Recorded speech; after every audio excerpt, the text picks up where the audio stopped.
the access worker who worked with disabled people throughout the building was removed. I was told that by another individual who was helping me that they were being locked out of meetings, and I went, that's it then. As soon as you remove my reasonable adjustment, we can't have a conversation.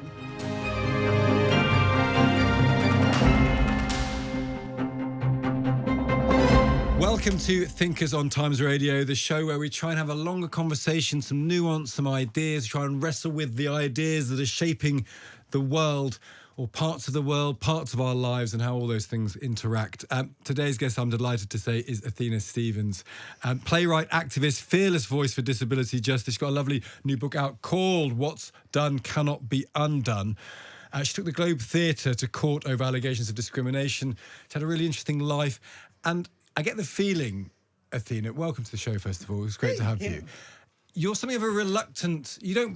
I read a piece by you relatively recently. You don't really want to necessarily be this campaigner, but you are because you've been sort of somehow called into it. Called into it makes it seem a bit holier than thou. Yeah. I'm stuck with it. I'm an outlier. You are supposed to live within the system when you're disabled, and I don't. I've got skills, I've got brilliant ideas, and even my disability isn't my own. It was caused by someone else. So when you're an outlier, you attract trouble. Yeah. Tell us about the beginning, because it wasn't... It was someone else's fault that led to you being disabled. I am the victim of medical malpractice. I should have been a cesarean section. It was, easy enough to avoid, and some doctor would not listen to my mom and would not listen to the scans and went, no, we're going to do this my way. He thought that women at the time were getting cesarean sections too easily. So that led to me essentially being born dead. And how do you live with that? That must make you so angry. Was it a man not listening to a woman, do you think? Yes, I don't know very many details, but about 3 years ago I went, hang on, and I gender stereotyping this, and so I turned around and asked my father, was he a guy? And yes, he was. Yeah. Because that's what most doctors were in 1984. Yeah.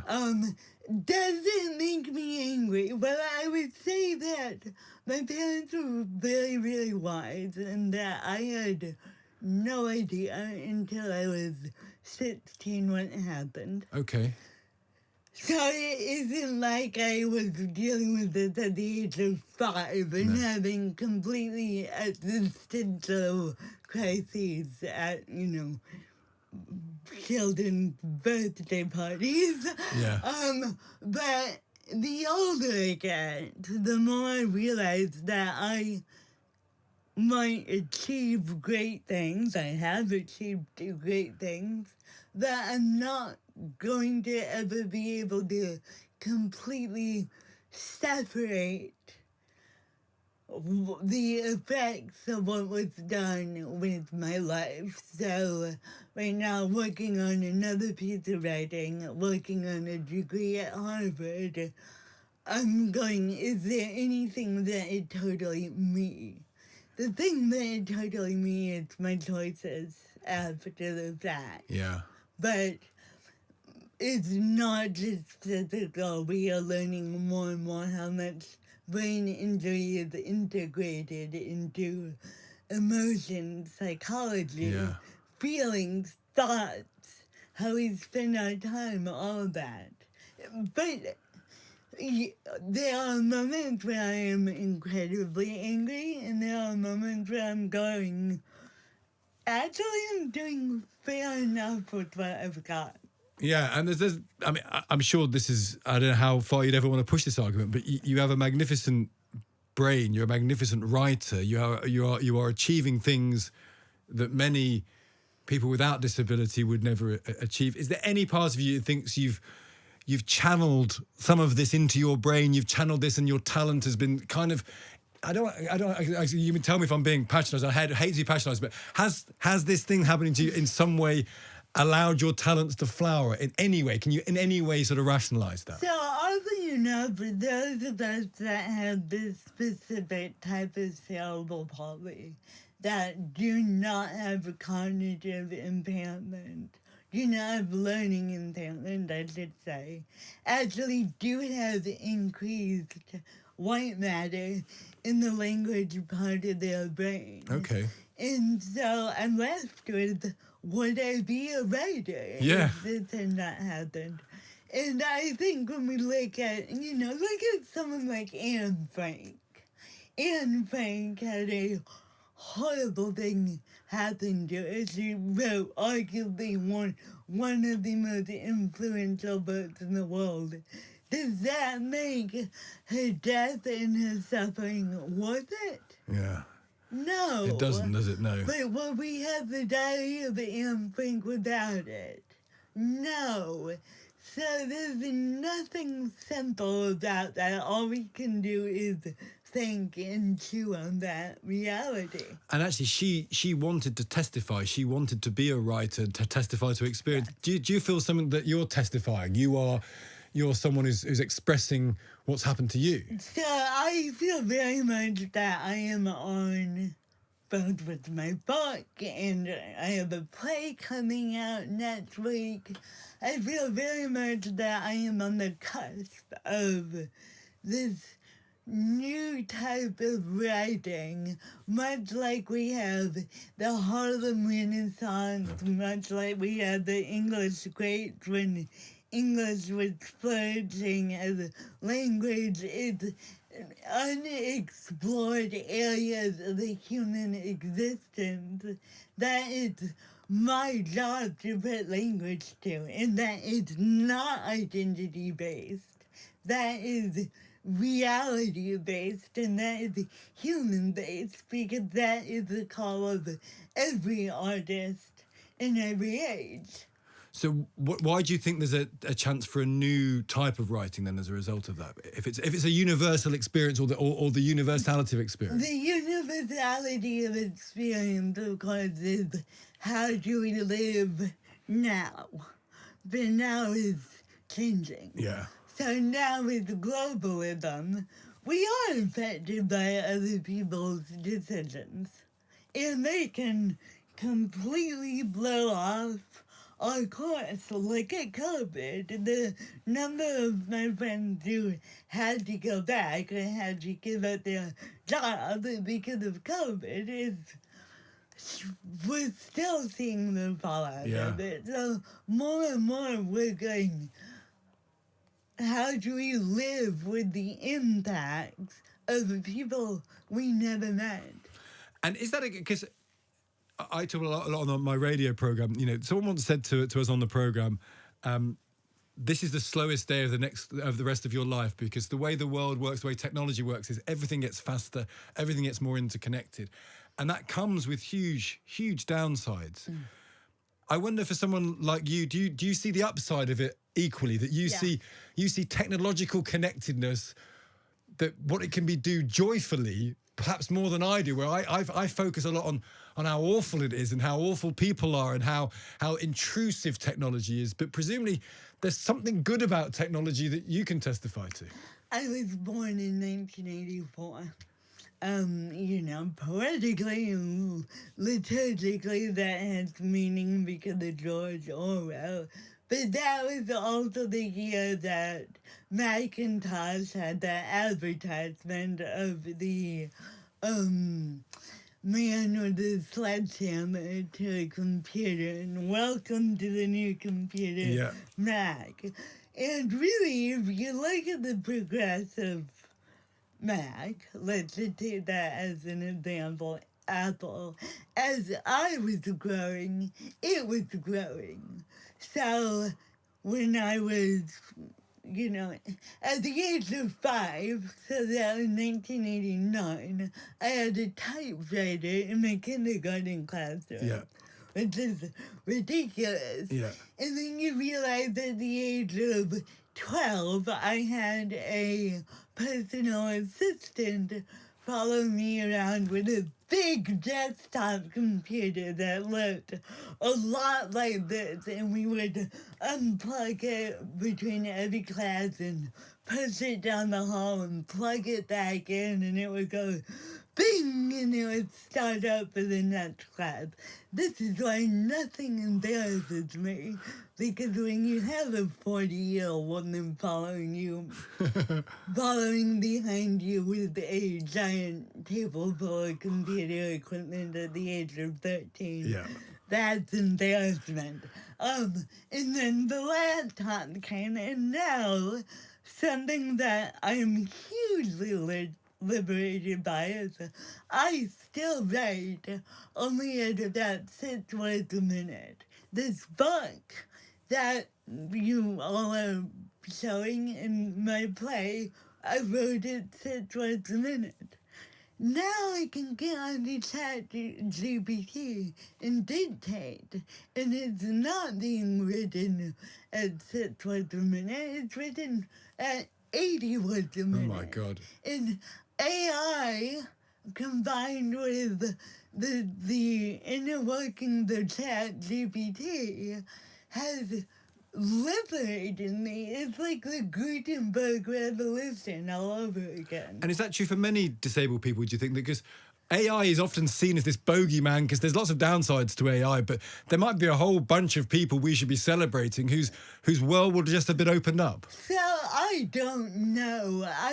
We have been trying to get voice activation and voice recognition to work since the time I was about 10. Yeah. So 1994. And it hasn't worked, and it hasn't worked, and it hasn't worked. And I always was told, and so I blamed my speech. And then I found out that 2 years ago, it's not my speech.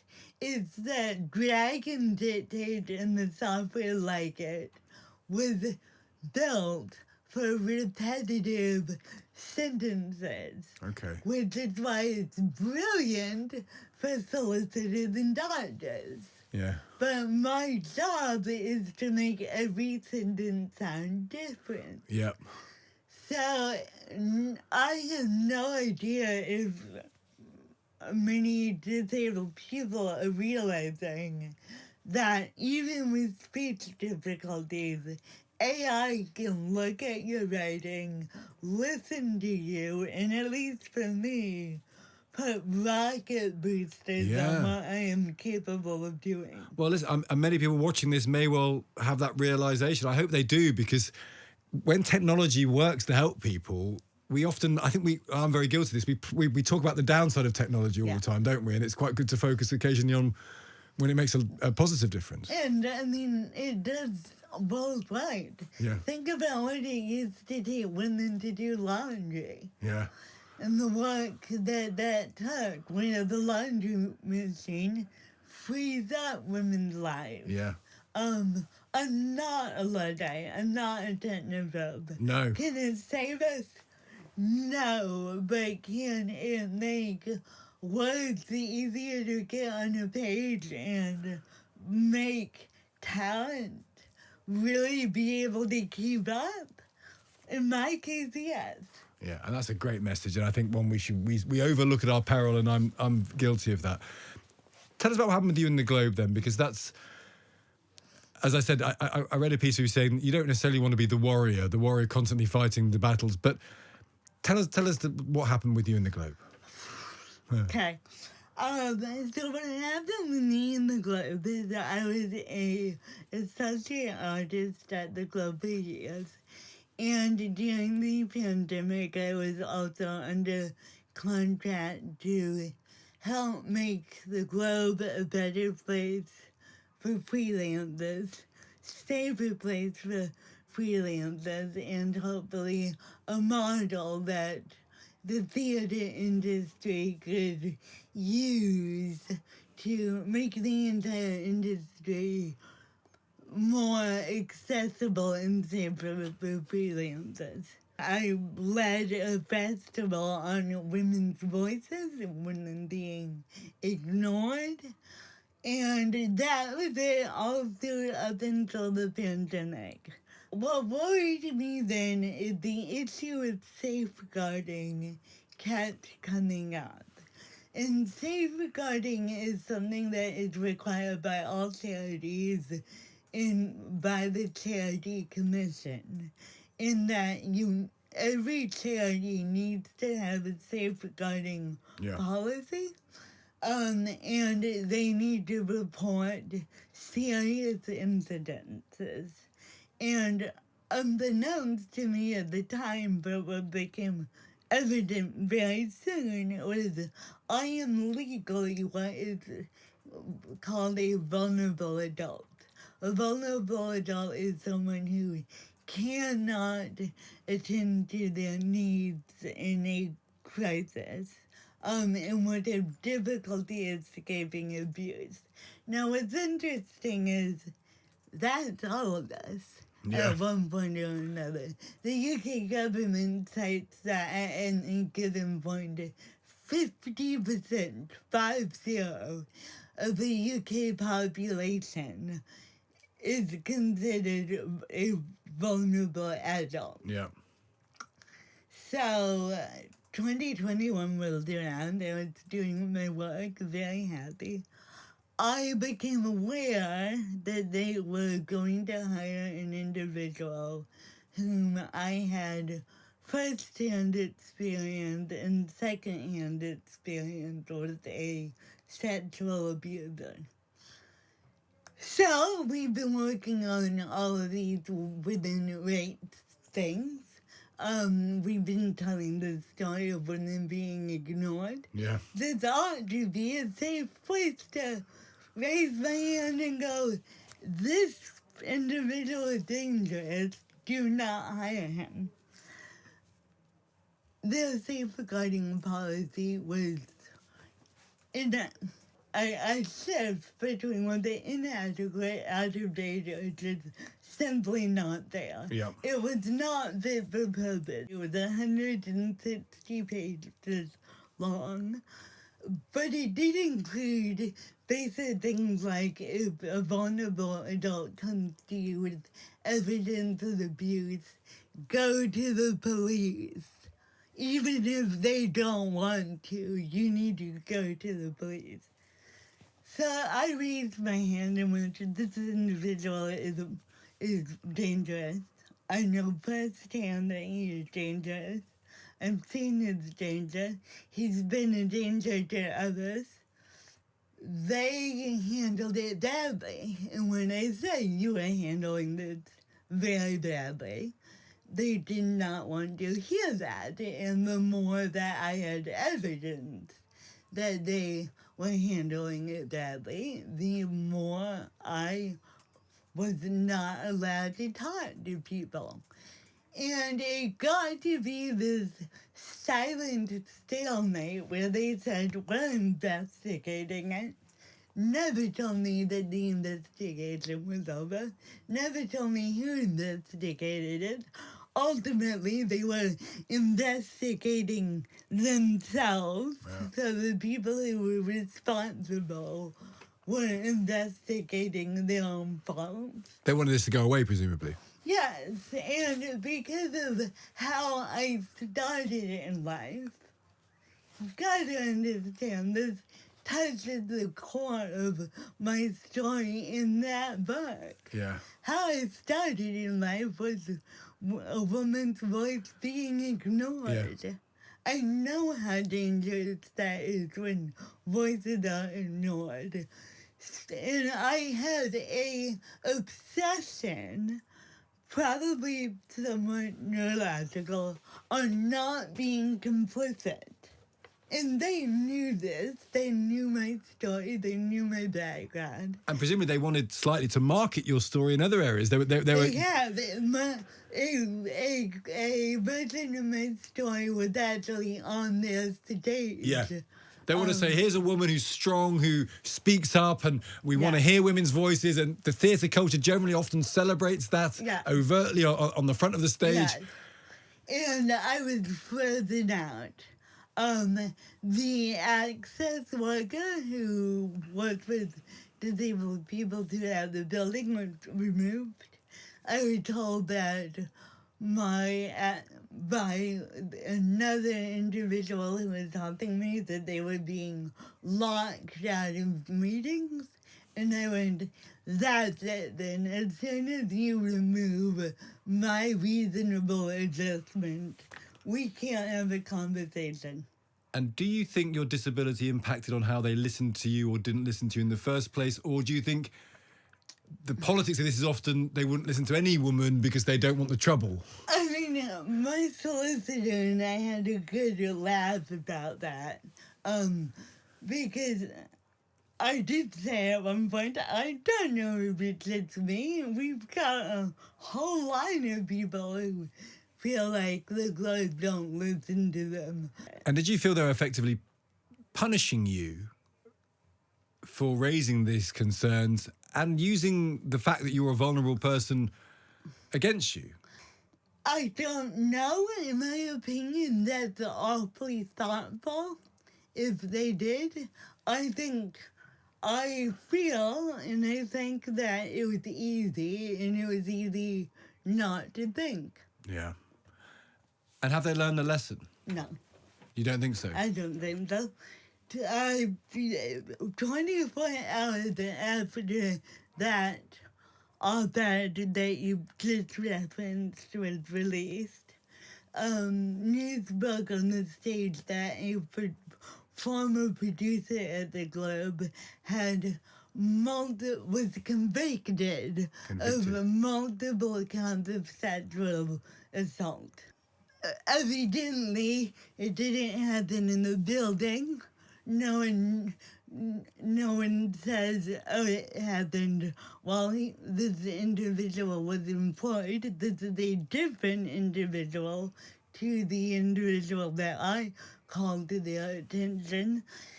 But we don't know. No. We don't know because during that time, they did not have safeguarding policies in place from what I can tell, and from what others can tell. And meanwhile, and this is probably the thing that rankles, and maybe this doesn't matter, but it does seem to rankle, they trade off, institutions like the Globe trade off the concept of beauty, the concept of fairness, they trade off the concept of giving voice to the voiceless. They're quite pleased to show how good they are with women. They'll use female playwrights, they'll use plays that reflect the female experience. They'll say to the world, we are an example of the humanities and humanity. Does that wind you up when you think, well, there was a real test of this and you failed it? So I dislike virtue signaling. Yeah. That's one of the topics that I want to explore in a fiction book that I would like to write. I do worry that people from certain backgrounds are being exploited because they make other individuals look good, and I detest that. And maybe this shows my political leaning. I particularly hate it when liberals do it. Yeah, because it seems particularly hypocritical, doesn't it? If the conservatives do it, I should go, okay, well. But when liberals do it, there's something much more exploitative about it, I feel. And there's a danger in the entertainment industry of tokenism. We've talked before on the radio programme where, for example, people of colour, you might say adverts now have many more people of colour in front of the camera in the advert, but there's no more people of colour behind the camera or in the senior positions. And so in some ways, the entertainment industry likes tokenism. And some people would say, well, tokenism means people see things and people see opportunity, and there's nothing entirely wrong with it. But if you pride yourself, if you congratulate yourself for tokenism, it becomes virtue signaling. Yes. I mean, I did grow up, and this is where I go up against people like Candace Owens.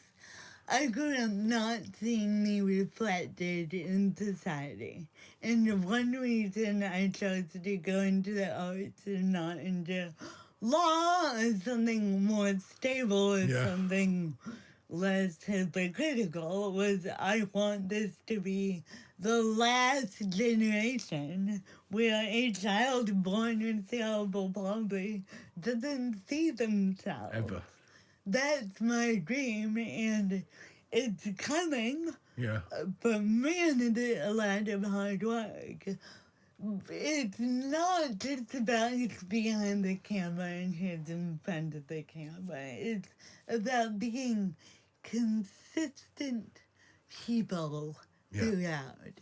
The definition of character and the definition of integrity, I think, is how much are you one and the same person, no matter who you meet.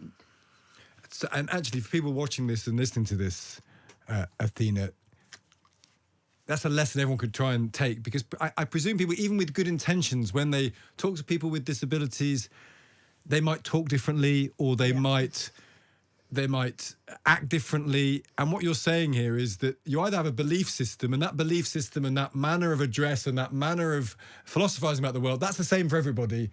And you should test yourself. Am I saying the same thing to the same people, to different people in the same way? Yes. I mean, of course, if you're holding a 2-year-old child, you are going to talk differently. You and I are not going to talk about identity politics for the 2-year-old that is learning how to toilet train. I mean, you might, I won't. Yeah.